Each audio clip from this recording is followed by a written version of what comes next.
Honor sees value where familiarity often sees ordinary. As we saw in the book of Mark chapter 6, 1 to 6. Bible says Jesus returned to his hometown. People heard his wisdom, they knew about his miracles, yet instead of receiving him, guess what they said? Is this not the carpenter? And how many times in our lives we have said the same thing indirectly? Oh, is he not the carpenter? Is it not that small boy? Is it not that boy that was under level when I graduated? Is it not that man that was doing this and that?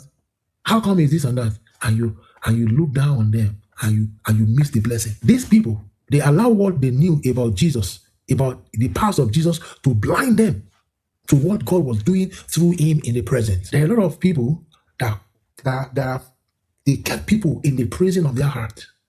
And no matter what these people do, they will never see beyond their errors of the past or what they think they were in the past. Don't be like that. And these people that saw Jesus when he was little, they still kept it in that prison. They kept that perception in their head.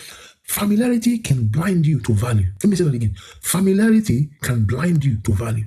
Sometimes the people closest to something appreciate it the least. It's been proven time and time again. You can be so familiar with your Bible that you don't even read it again. You can be so familiar with your church. You can be so familiar with your pastor.